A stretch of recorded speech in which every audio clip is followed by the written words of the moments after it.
So what are some of the ones that aren't injury related? The good times? Mhm. Yeah. Oh, man. I mean, I've done a lot of workouts that are like 5 hours long. I would say my most enjoyable one was when I linked up with my brother who left me a lot of trauma, childhood trauma. But I brought just sandbag, just a 200-pound sandbag. And we're just in the backyard. And you basically, until the sun goes down, you just hoist it and just throw it. You know what I mean? Like, is that stupid? No. I think that's just building just extreme durability. Was that to see who could last the longest? Probably. Like payback? Deep down, yeah, I'm sure it was. Like I was kind of a sicko like that. I got a job at UPS just so I could lift packages. Was that what you thought it was going to be? No, it wasn't. The packages weren't heavy enough. Yeah. And you just had a hot truck. Yeah, this sucks. Was that when they had the 4-hour shifts? Yeah, I think so. Yeah. And I was doing the night shift. Mm-hmm. Yeah. Like 10 to 2 or some shit like that. It's horrible.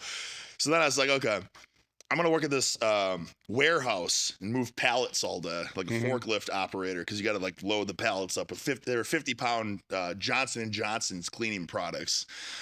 And that was better. That was a bit of a workout because you're doing that for, there's a lot of overtime in that job too. So like 10 to 12 hours. Mm-hmm. And I swear, yes, I was lifting on top of that, but I swear I went back the next year in college wrestling and everyone thought I was on roids because I was just more like jacked. Mm-hmm. And what was the difference? I was scarfing down 5 hot dogs and a big gulp and working at a warehouse all day. So getting back to the training sessions, right? So we have the sandbag one. Somehow we ended up in a warehouse, stacking pallets. Because that's training, yeah, bro. I get it.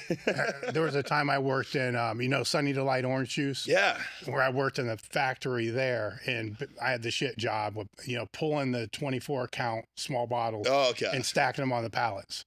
So that'd be like 1, 2, 3, 4, 1, 2, 3, 4, 1, 2, 1, 2, 1. Yeah. And then you kind of circumvent. But that was just basically, they're not that heavy, but twisting, rotating, for hours. You just ripped striated obliques. Yeah. I mean, I'm sweating my ass off, and it was, I like that better. Yeah. Because I got promoted to just watching the bottles go down. You had to flick off the ones that didn't have any juice in it. That kind of sucked. You got lazy though. Yeah, I got lazy. Yeah. But the other one, so I get where you're coming from there because I do think it helped my training for sure. I didn't know how to hip hinge back then either, so I was just all rounded back. So like Jefferson deadlift. Yeah, Jefferson curls or Jefferson curling pallets all day. Boxes all day. That worked. I can see that. So with the training sessions, though, go back to some of the other ones. Well, it's hard to pinpoint specific ones, but like when I was in college, we'd have morning strength and conditioning, and then we'd have afternoon practice, and then because I was just I don't know. I was just a bro back then. I just wanted to lift with my friend too. So then we'd go to the gym. So dude, I was working out every day, three sessions a day. Mm-hmm. You know what I mean? And that's why once I was done with college wrestling, I was like, dude, why would I need a day off if I'm only going to just lift weights once a day?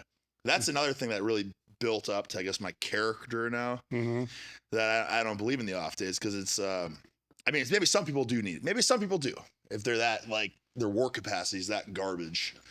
But it's like, we were talking about the 20 rep squats and all that until you know how far you can go. And then you can peel back and go, wow, like this is peanuts. Yeah.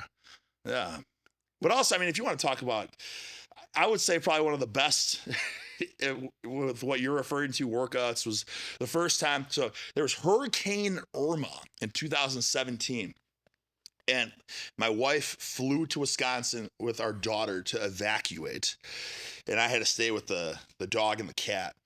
And then everyone's like, you should evacuate. You got to get out of there, something. So I'm like, frick. Well, it's my first time in Florida, so I've never really experienced a hurricane. I'm like, I guess maybe the house will flood and I'll be like on the roof of the house. So Juji Mufu reached out to me a little bit earlier about linking up at some point. So I contacted him. I was like, hey, man, I'm trying to escape the hurricane. Can I link up with you? Because he's in North Carolina. And that was my first time meeting him. And that was kind of at the peak of like, all I did was just snap city deadlifts. And, but I was like, man, I gotta show out. So we did, I swear it must have, well, we did 5 different max out deadlift variations, all just spine ripping. Zercher deadlift off the floor, behind the back deadlift, in between the legs deadlift. Was there a couple? Shovel deadlift. I think there's one more. And dude, after that first deadlift, you're maxing out when you're like Zercher deadlifting off the floor, your back is just fucked. But I was like, I can't embarrass myself. And then funny, because now I'm good friends with John, and he's like, man, I remember that workout too. Like, it'll forever be scarred. He's like, I didn't know. I thought you were pushing me. And I was like, well, I thought you were pushing me. Like, I didn't want to, you know what I mean? So it's just like the most chaotic, just destructive workout ever. And it must have been like, I would have to imagine it was over 5 hours. Yeah. Any other ones like just that? Just deadlifting. Yeah. Well, the reason I ask this is because, you know, a lot of us are told when we're coming up, you know, that this weightlifting shit, you know, is not going to get you anywhere. Yeah. But it then gets ingrained with some of the best memories that we have. Oh, yeah. When you think back are all these, you know, either injuries, right? Or it's sessions like that. Yeah. You know, and those memories have value because they actually compound. Yeah. And, you know, what they're worth over the years. Some of my best memories are just like lifting with my friends and lifting by myself too. But I remember when I lived in a duplex in Milwaukee, and there's this nice duplex. We were surprised we got it. Like, wow, they actually gave us the rental or whatever. And shortly after I moved, like, you know, all these like machines in the basement, all the squat stuff. And this is where I'm really all into just as heavy maxing out as possible. And I got this giant, you know, times are different now with the Bluetooth speakers and stuff. This is where I had a big boom box, you know what I mean? With the 2 huge speakers, and you just crank that and the house would be shaking, the deadlifts would be shaking the house and everything. And it was shortly after we moved in there, a bunch of those sessions where the neighbors are in the duplex, so they basically lived with us. They kept their mouths shut at first, I think, because they, you know, probably heard screaming and super, but eventually, you know, I got very disgruntled text message like, we're worried the foundation of the house is ruined and it's way too loud, you know, like all caps and stuff. I was like, God damn it, these assholes. Now looking back, because I've gotten older and I'm a homeowner myself, I'm like, okay, it makes a lot of sense. Like, they owned that part of the house. Yeah. And here you got these shithead kids just like so loud, but man, great times. Great times. What about PRs that you've hit and that you remember? Oh, geez. Well, I remember all of them for the most part. You don't forget those. Well, the most recent one, so I did a 772 pound conventional deadlift, and because I was kind of peaking towards it, I reached out to Juji Mufu and I was like, hey man, like, I kind of want to fly to your house, just because, again, I like having people looking at me, you know, saying, sure, I could do it. I could do it at a commercial gym, but one commercial gym banned me from deadlifting because they got this Crunch, this global gym. You can only use their giant red bumper plates, so you can only fit 5 per size. I'm like, yeah, but I'm on a platform. I'm like, yeah, but it's not. We're just worried the foundation of the gym is gonna break. I'm like, dude, it's a platform that's meant for like Olympic lifting, and it's on top of gym flooring. It's like, how is this fucking gym made out of paper mache? Like, how's it gonna break from that? So they banned me from that, and then yeah, man. I mean, but that was great. That was recent too. Just nothing like it. It's just nothing like hitting just the biggest weight of your life. Just the euphoria that comes with it. So how do you come up with the next movement, right? So it's, the tsunami bar, the Zerchers and all that kind of shit. Are you just like flipping through fucking Instagram or TikTok and you see somebody do some horse cock type of shit and then think, I need to do that? No, there's definitely a method to the madness. So like basically it's just degrees of variance, I guess. So like for the conventional, because I know I can hit a wall and plateau and stall. As anyone that knows, it's like hard to progress with these lifts. You can't just forever progress with them. But I found that doing Romanian deadlifts, and some people are like, oh, it's shitty form. Brother, however the form is, call it shitty. It has perfect carry. If I can Romanian deadlift in that form, I can conventional deadlift off the floor. And it's like, that's one of the things that solidifies it in my mind. It's like, if I can do it like that, then I can do it from the floor. So like a Romanian deadlift, but once that kind of fizzles out too, then the Romanian deadlift with the weight releasers or with some band tension, and then conventional deadlifts with like just shit tons of band tension, whereas the plates increase, the bands decrease, and just things like there's a degree of variance to it. So it's like you're gonna max out with this, and then this, and then this, and then this, and it's like it's not too far, like you were saying, where you're adding so many different levels that it doesn't even have any carryover, like Zercher squat, like yeah. So that's what it was. So after I feel like I'm content for now, because I wanted to go for 800 deadlift, but like mentally it's like I kind of need a break, because you can only hit so many, you know what I'm saying? You can only do so much,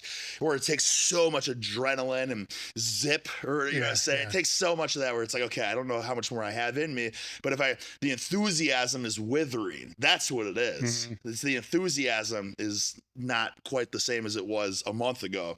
So if I switch that up a little bit, and that's where like right now it's like Zercher squatting, because it's still a deadlift off the floor, and then it's a squat, right? Yeah. So I'm like, okay, that is the deadlift strength will carry over to that, and I have to believe that this deadlift off the floor and then the Zercher squat is still going to keep the deadlift strength pretty peaked, and then the shitty clean and the press, like the dynamic pull off the floor, you know, it's like the speed work for the deadlift. And I've been doing a lot of tsunami bar pressing and weight releaser, seated overhead press, and band resisted press, and all that kind of stuff too. So it's like, that's just a perfect one to throw in there. All right. So if I'm understanding this correctly, that leads into the next phase of trying to build the deadlift. Yeah.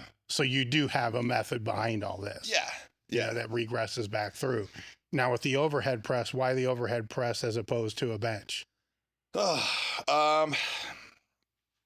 Why the overhead presses? I think that's just kind of what I want to pursue right now. I don't think there's any rhyme. It's basically like a deadlift progression and a press progression.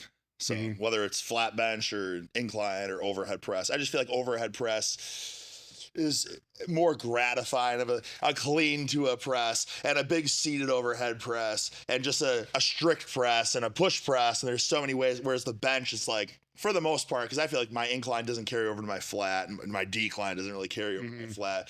Like, yeah, you could go neutral grip or something like that, or maybe weight releasers or band resisted, but I just. All right, so if I'm looking into your, I'll go to the press. I'll go to the bench for sure. But if I'm looking into your philosophy, you can't peel back the bench the way you can peel back the strict overhead press. The way that the Zerchers and this RDLs kind of bleed into with that.